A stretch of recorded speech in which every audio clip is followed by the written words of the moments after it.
Okay, now this is talking about ambivalence. Ambivalence is one of the key emotions in acting. This is one of the this we're going to go through the ambivalence. We're going to have examples of ambivalence. We're going to discuss what ambivalence is. We've got about 10 minutes, so let's get started.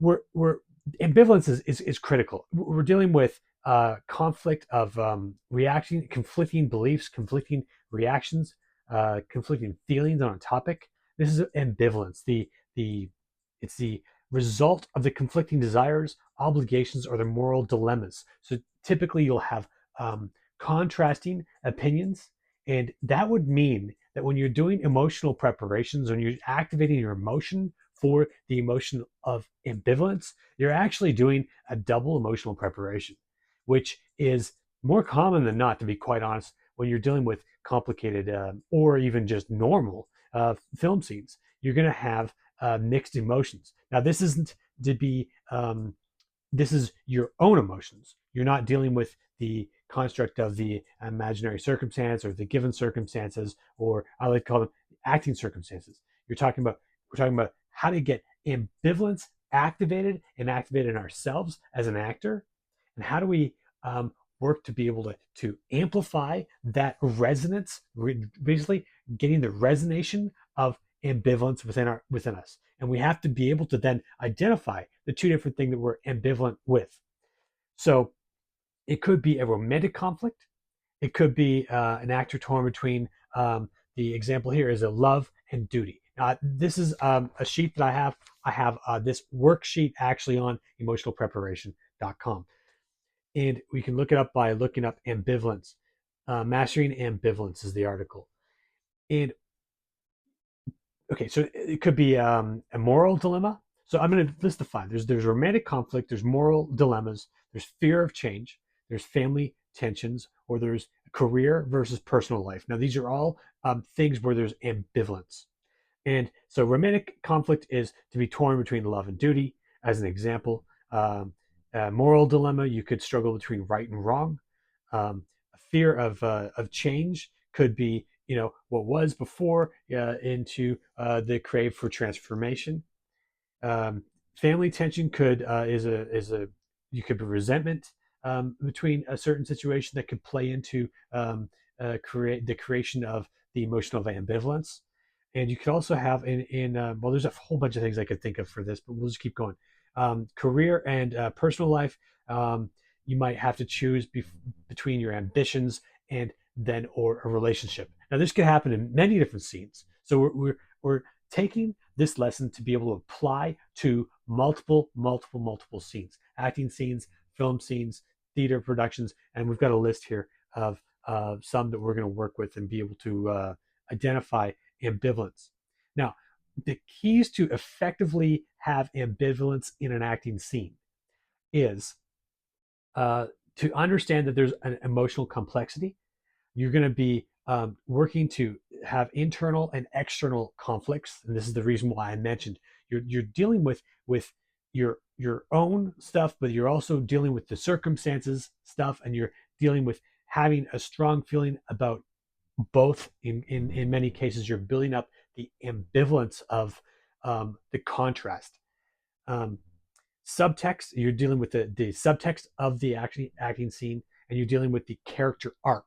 Now, I always teach character arcs as being able to get the expanded. You basically have like a film scene. If it's done correctly, you're looking at one spark of something to work within the start of the film, and then you're looking at the crescendo. You're looking to build up the arc, build up the arc, build up the arc. Every single scene, if it's done well, there should be a bigger emotional circumstance, in whatever emotion is in those acting scenes, and you tie those together. Um, the next one here is high stakes decision making. So these are elements to effectively create ambivalence in an acting scene. So emotional complexity would be an actor would be required to have negative emotions, then maybe often opposing emotions to that negativity. Um, Internal or external conflict, you're looking at dialogues where there's actors having a struggle to make a decision, and there's two different things to make a decision upon. You're looking at subtext of film or the acting scene. scenes with indirect dialogue. There could be subtle tensions between in the scene itself. Often there's two or three key big emotional scenes for one film picture. Although that's changing a little bit. Sometimes that's still the same, but it depends on the scene. When you work with emotions and you work with improvisations, you're going to be able to find more emotionality within your acting, and that does it makes a big change in the industry. So, um, okay, the high stakes decision making would be you're involved in critical choice where there's a hesitation and an inner turmoil. Now, this is all really fantastic things to be able to consider about what you can do with your current film screen film script. You have your film script, you've got your ability to identify scenes within your film script, and you have your ability to see if ambivalence is one of the emotions that you're able to tie into this. At Then we have examples at the building up of your craft of acting, your craft of building up your emotions. You're going to identify within the filming script what are the contrasting emotions that you're going to have. Typically, you're going to have ambivalence. That's going to be an internal conflict first, and then you're going to have possibly another additional ambivalent circumstance, which would be the imaginary circumstance, given circumstance, that's going to happen within the actor's interaction. And when you've got that, then you're going to really be able to isolate the things that you're going to then use for your emotional preparation.